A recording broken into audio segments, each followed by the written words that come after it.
The call came through at precisely 12:13 a.m. The dispatcher's voice was met with a cacophony of fear and confusion. The caller's voice was frantic, barely coherent. "Help! Someone, please help! There's a little girl outside. She's just standing there staring. Oh God, I think she's..." The line crackled. For a moment, there was silence. Then the voice returned, now barely a whisper choked with terror. "She's smiling at me. Her eyes, there's nothing in them. Just dark, endless voids. She's not real. She can't be real. I hear whispers. She's not alone. Please, you have to come now. I don't know how much longer I can..." The call ended abruptly with a horrifying guttural sound, a strangled gasp that echoed with a final chilling finality. Officer Jackson and Officer Martinez arrived at the scene, their unease palpable as they approached the house. The Victorian structure loomed like a mausoleum in the moonlight. The front door was ajar, creaking as it swung with the breeze. Inside, the house was oppressive. The air felt thick, almost tangible.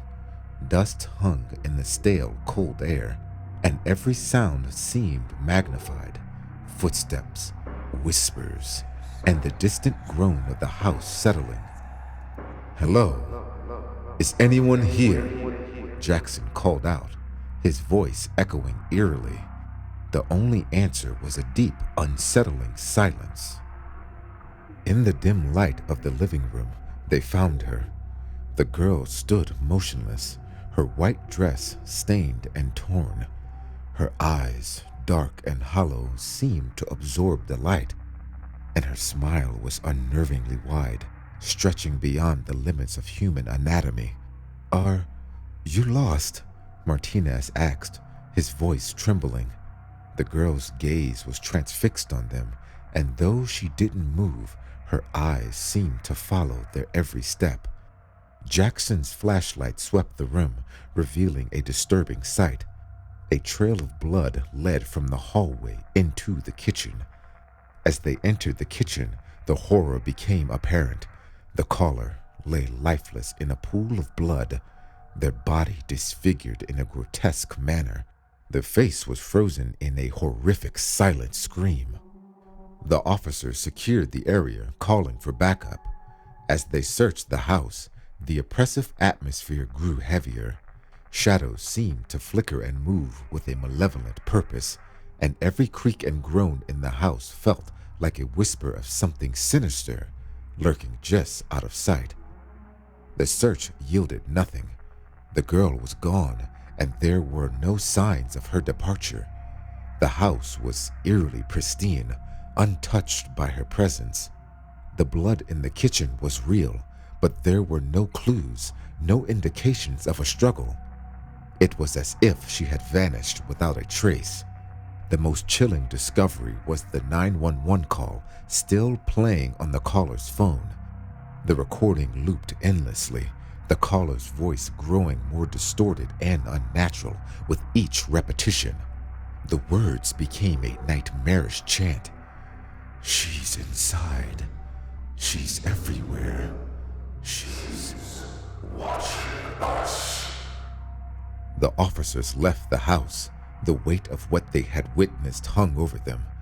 The house stood abandoned, a dark and malevolent presence in the night. The unsettling silence of the place seemed to pulsate with an otherworldly energy, as if the walls themselves were alive with dread. In the quiet of the night, if you listen closely, you might hear the faintest whisper of the caller's last tortured plea, a chilling reminder that some horrors are not just witnessed, but experienced in the very fabric of reality. The girl's presence lingered, a shadow in the dark corners of the mind, a reminder that some evils are too profound to truly escape.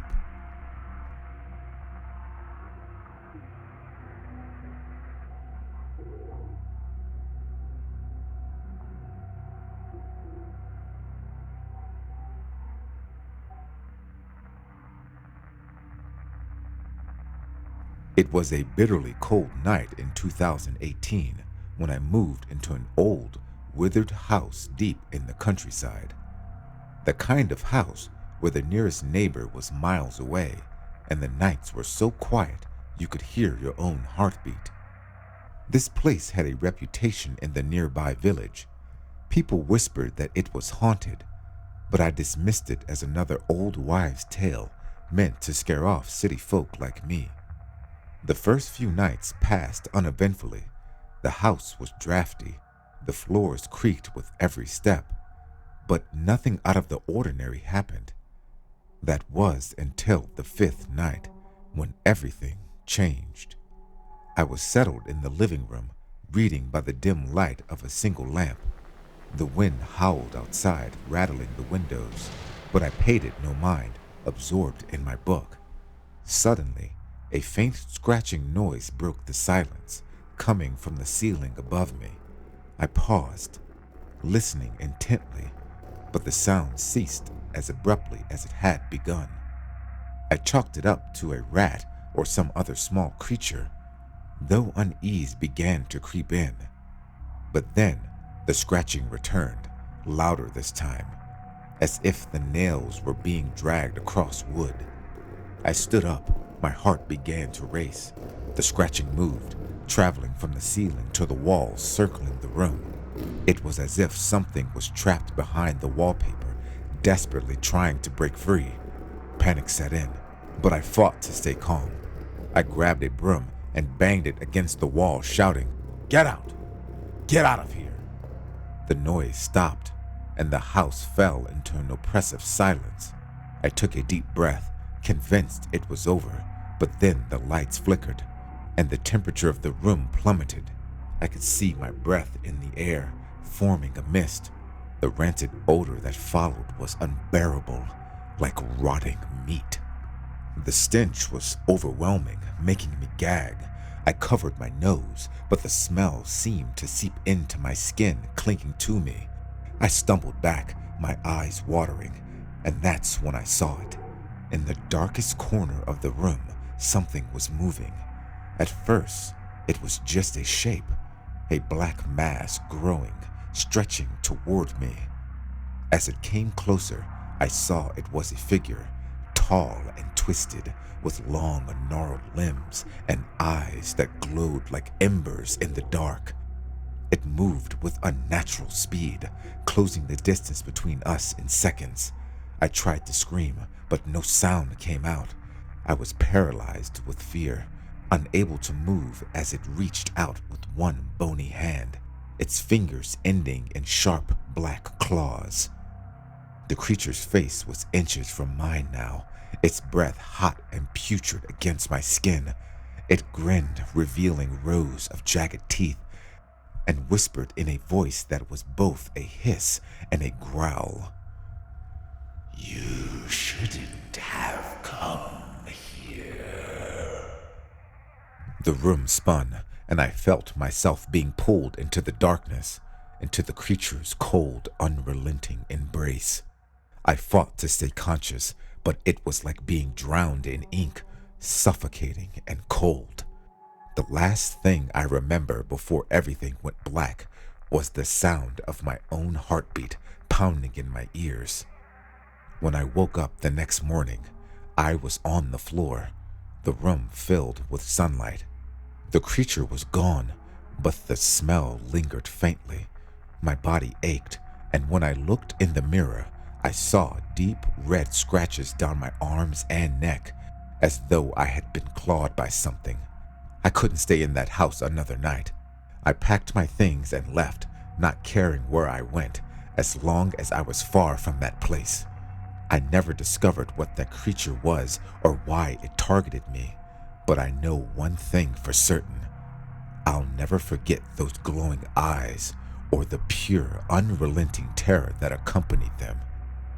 To this day, I still feel like something is watching me, lurking in the shadows, waiting for the right moment to strike again. And I'm terrified that next time, I might not be able to escape.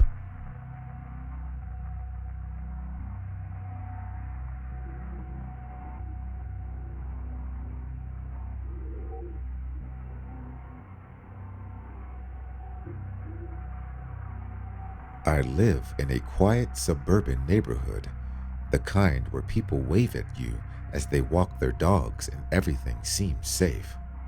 But about 6 months ago, everything started to change. It began with footsteps. I'd hear them at night, just after midnight when everything was silent. The sound was faint at first, like someone walking outside my house. I chalked it up to animals or people passing by, but the footsteps weren't coming from outside. They were inside. I live alone, so it didn't make sense. I'd lie in bed listening to them, soft, deliberate steps moving through the hallway just outside my bedroom. Sometimes they'd stop right at my door. I'd hold my breath, waiting for the sound of the door creaking open, but it never did. I checked every night, but there was never anyone there. No signs of forced entry. My windows were always locked, no scratching or marks, but the footsteps persisted. Then things started moving. I'd wake up to find my bedroom door open when I'd closed it before bed. My kitchen chairs would be slightly out of place, or the cabinet doors would be left ajar. Little things, nothing big, but enough to make me feel unsettled. I installed cameras, 2 in the hallway, 1 in the living room, and 1 at the front door. I watched the footage religiously, hoping to catch some kind of explanation. For weeks, there was nothing. Everything looked perfectly normal, until one night, I woke up to the sound of the footsteps again. My heart was racing. I grabbed my phone and opened the camera feed. Nothing unusual at first. Then I saw it. In the hallway, the camera picked up a shadow. Not a person, but the distinct outline of something moving just outside the camera's direct view.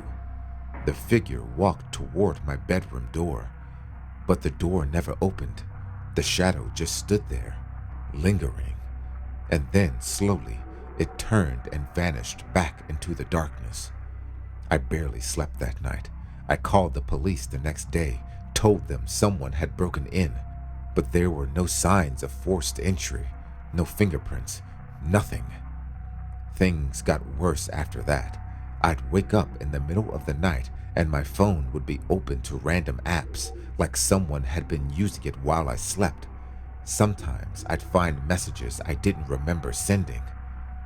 One night, I woke up to the sound of heavy breathing, not my own. I grabbed my phone and checked the camera feed again, but this time, something was different. My bedroom camera, which had always been pointed toward the door, was now facing me, as if someone had turned it while I slept. I couldn't stay there anymore.